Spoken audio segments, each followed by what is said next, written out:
you, Trooper Long, for joining us today.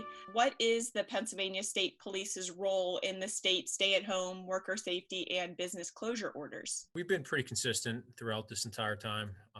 Number one is we want to educate.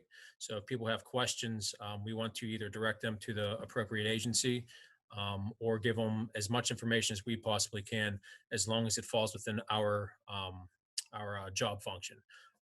And if need be, we enforce the laws that the governor has created. Okay, and what is your process in enforcing businesses that aren't compliant? It's been pretty well documented that we have warned a lot of businesses and a lot of people, but as far as enforcement goes, there's only been one enforcement. So if we receive a call or a complaint, essentially what we do is we do an investigation.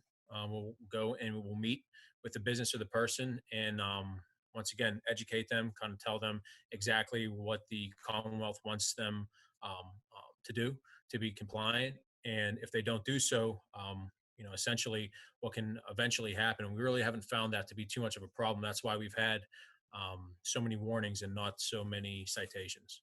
Can you share any kind of examples of a violation that the PSP might intervene? So like I said, if we're going to talk about numbers, as far as the Pennsylvania State Police is concerned, we've had 300 warnings, only one citation. So for the most part, Pennsylvanians have been pretty compliant.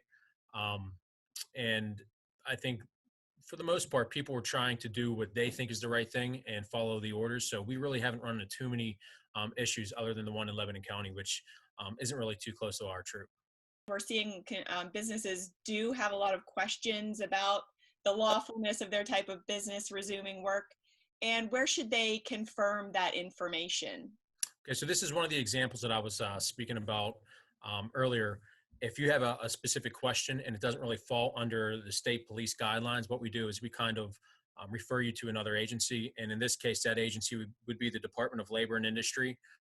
If you email them or try to contact them, for the most part, they'll give you some information on the exact questions that you're looking for.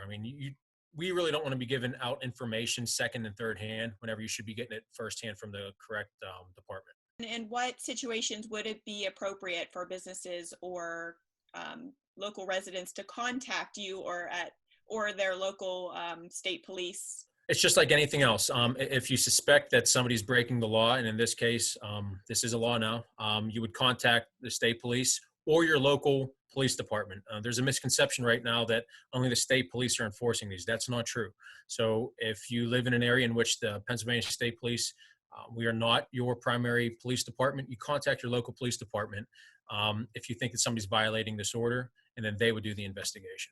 And with the counties in the northwest part of the state moving from the red phase to the yellow phase and reopening, what kind of advice do you have for local residents on transitioning to yet another new set of guidelines? Well, to stay current, and you talk about the rumor mill, a lot of people kind of fill in the gaps with information that they think they heard or they understand it incorrectly, because things are ever changing. And, within the next week or two, there's going to be some new changes. We always recommend get the most current and most accurate information. So a lot of the .govs in Pennsylvania, that's who I would refer people to, specifically the governor's office. Whenever a news release comes out, I usually will retweet that so that the information is consistent. So if anybody has these questions and they're concerned about all these rumors, different things that they're hearing, I'm staying consistent as well. Go to the governor's office, go to the Department of Health or another agency that is more specific than just somebody who's tweeting information out or something that you hear third hand. And one other real specific question we're hearing a lot of, if a business is not necessarily permitted to be working at this time, but they do offer some type of emergency services for the community, should they be checking with local law enforcement or with the Pennsylvania State Police before they do go to work? Okay, there's no requirement for a so-called pre-authorization to work. Is it a good idea? Sure, it doesn't hurt. It really all depends on the individual department if they do want that to take place. As far as the state police is concerned, sure, give us a call if you're concerned that you may have to stop your work once you start it. But either way, there's no requirement to do so. So if you want to stay safe, that's fine. You can do that. It can't hurt.